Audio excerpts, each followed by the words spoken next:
Merci, Monsieur le Président.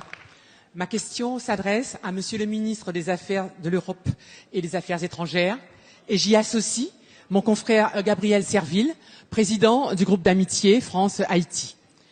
Monsieur le ministre, depuis 18 mois, une situation insurrectionnelle perdure en Haïti, inquiétant la communauté internationale dans son ensemble et plus particulièrement les pays de la Caraïbe.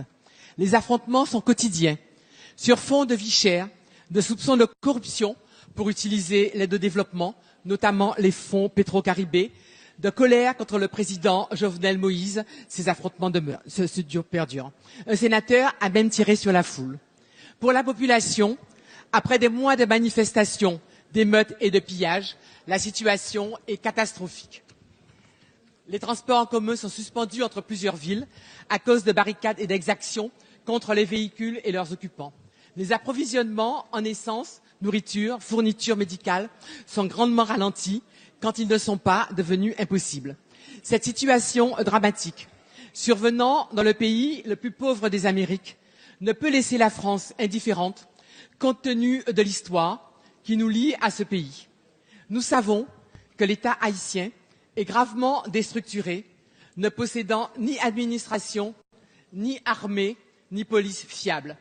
Chaque crise amène une vague migratoire aux Antilles-Guyane françaises qui sont solidaires mais quelque peu dépassées. Monsieur le ministre, quelle analyse la diplomatie française propose de ces événements? Quelles initiatives la France compte-t-elle prendre dans les prochaines semaines pour encourager le retour au calme dans ce pays, victime tragique de l'histoire?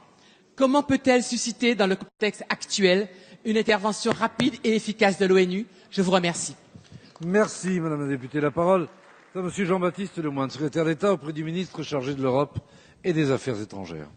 Merci beaucoup, Monsieur le Président, Mesdames et Messieurs les députés, Madame la ministre Paul Angevin.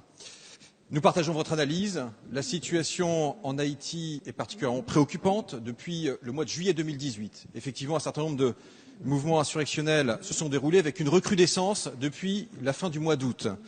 Cela a conduit, hélas, à déjà 42 morts depuis début septembre, à plusieurs dizaines de blessés. L'ambassade de France, l'Institut français d'ailleurs, ont été la cible d'actes de vandalisme.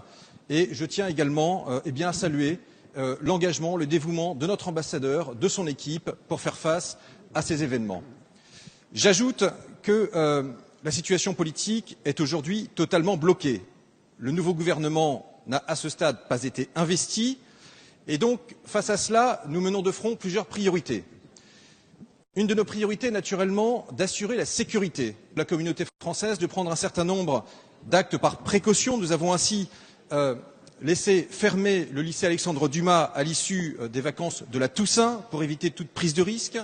Notre priorité est également de prévenir une situation humanitaire qui se dégrade. Il faut avoir en tête que 4 millions de personnes sont en insécurité alimentaire, c'est 40% de la population.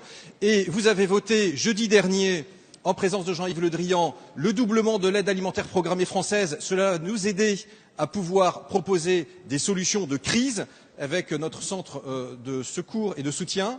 Et puis, notre dernière priorité, naturellement, est bien de soutenir la reprise d'un dialogue. Le président de la République d'Haïti doit naturellement être à la hauteur des circonstances et nous l'accompagnons, s'il le souhaite. Nous accompagnerons la société civile, les forces vives d'Haïti pour pouvoir, avec l'OIF, avec l'Union européenne, faire en sorte que ce dialogue puisse avoir lieu. Merci, il y en a grand besoin. Je vous remercie.